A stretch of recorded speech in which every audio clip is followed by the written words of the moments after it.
1985 metais naujame Chemikų mikrorajone buvo įsteigta 6 miesto vidurinė mokykla. Tuo metu buvo 25 klasės, 815 mokinių mokė 34 pedagogai. 1987 metais išleista pirmoji mokinių laida. Mokyklai nuo jos sukūrimo 25 metus vadovavo Adolfas Kulnickas, tradicinės, bendruomeniškos, demokratiniais principais pagrįstos mokyklos kūrėjas.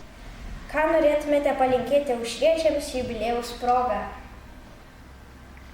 Visiems mokiniams ir mokytojams sėkmės darbuose, moksluose. Na ir džiaugtis gyvenimu, džiaugtis vieni, reikšti džiaugsmą vienas kitam, vienas kitą gerbti, mylėti ir mokyklai klestėti. 1992 metais mokyklos bendruomenė savo mokyklą pavadino Aušros vardu. Tuo metu mokykloje mokėsi net 1378 mokiniai, o juos mokė 93 mokytojai. Aušros vidurinė mokykla išsiskiria mokinių saviraiškos pasirinkimo galimybėmis. Mokiniai meninius, muzikinius gebėjimus galėjo realizuoti tautinių šokių kolektyvuose, choruose, lėlių teatruose, estradinėme ansamblyje, fotobūrelėje, įvairių sporto šakų sekcijose. Kūno kultūros pamokos vyko baseine. 2012 metais mes tapome savita šiuolaikine ugdymo įstaiga, sveikatinimo ir sporto mokykla.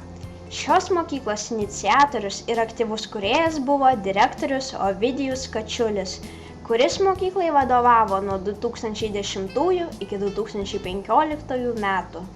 Tuo metu mokykloje buvo kuriamos ir įgyvendinamos sveikatos ir olimpinio ugdymo programos, užmegzti glaudūs ryšiai su Lietuvos sporto universitetu.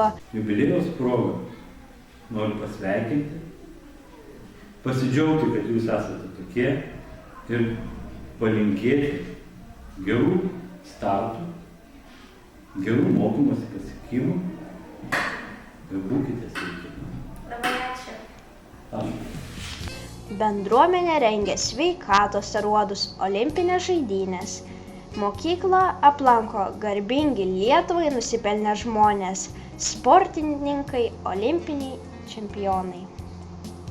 Žinoma, visada to pačio, niekada nenuleist rankų, sportuoti visada, kur tik tai gali ir bet kokią sporto šaką ir net jeigu jie netaps iš tikrųjų čempionais, tai tikrai dėl to nieko nepraras, tik laimės. Mūsų daugiau turbūt tikslas visų yra, kad sveikesnė tauta būtų ir tas laisvalaikio aktyvus praleidimas taptų mada, fizinio lavimo pamoka, tai yra, kaip aš sakau, smegenų atpalaidavimas ir dabar, manau, vaikai su džiaugsmu, jeigu mokytojai iniciatyvus ir pasiūlo naujovių, jie tikrai tą fizinį turbūt su malonumu praleidžia tą laiką būtent per save. Labai puikus dalykas padarytas, įvesta 3 pamoka – plaukimas. Tai čia yra stebuklas, nors aš esu, kaip sakant, krepšininkas, bet aš esu ir labai už plaukimą. Aš skaitau, visi vaikai turi mokėti plaukti. Būtina sąlyga.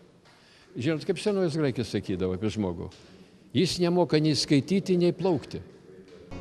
Mokyklai suteiktas tarptautinis saugios Olveus mokyklos vardas. Ji prisijungė prie sąžiningų mokyklo tinklo. Mes didžiuojamės savo mokinių akademiniais, sporto ir meniniais pasiekimais.